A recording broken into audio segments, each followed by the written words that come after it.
Think back to a really vivid memory. Got it? Okay, now try to remember what you had for lunch 3 weeks ago. That second memory probably isn't as strong. But why not? Why do we remember some things and not others? And why do memories eventually fade? Let's look at how memories form in the first place. When you experience something, like dialing a phone number, the experience is converted into a pulse of electrical energy that zips along a network of neurons. Information first lands in short-term memory, where it's available from anywhere from a few seconds to a couple of minutes. It's then transferred to long-term memory through areas such as the hippocampus and finally to several storage regions across the brain. Neurons throughout the brain communicate at dedicated sites called synapses using specialized neurotransmitters. If two neurons communicate repeatedly, a remarkable thing happens. The efficiency of communication between them increases.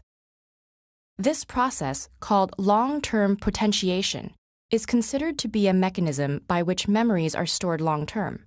But how do some memories get lost? Age is one factor. As we get older, synapses begin to falter and weaken, affecting how easily we can retrieve memories.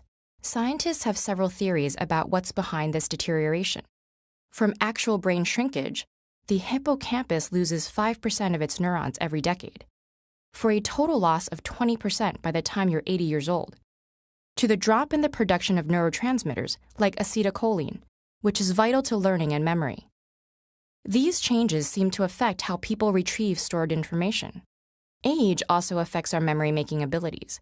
Memories are encoded most strongly when we're paying attention, when we're deeply engaged, and when information is meaningful to us.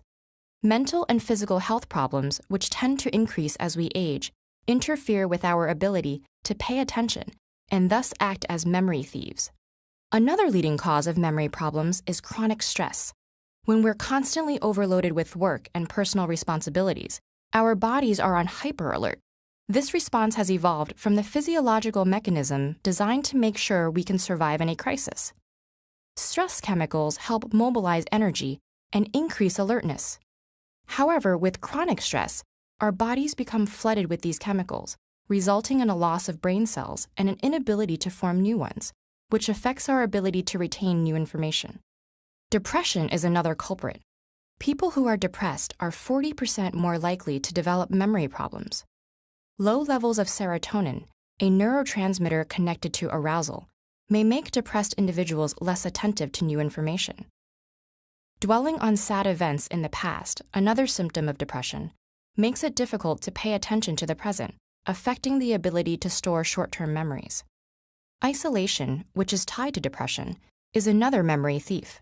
A study by the Harvard School of Public Health found that older people with high levels of social integration had a slower rate of memory decline over a 6-year period. The exact reason remains unclear, but experts suspect that social interaction gives our brain a mental workout. Just like muscle strength, we have to use our brain or risk losing it. But don't despair. There are several steps you can take to aid your brain in preserving your memories. Make sure you keep physically active. Increased blood flow to the brain is helpful. And eat well. Your brain needs all the right nutrients to keep functioning correctly. And finally, give your brain a workout. Exposing your brain to challenges like learning a new language is one of the best defenses for keeping your memories intact.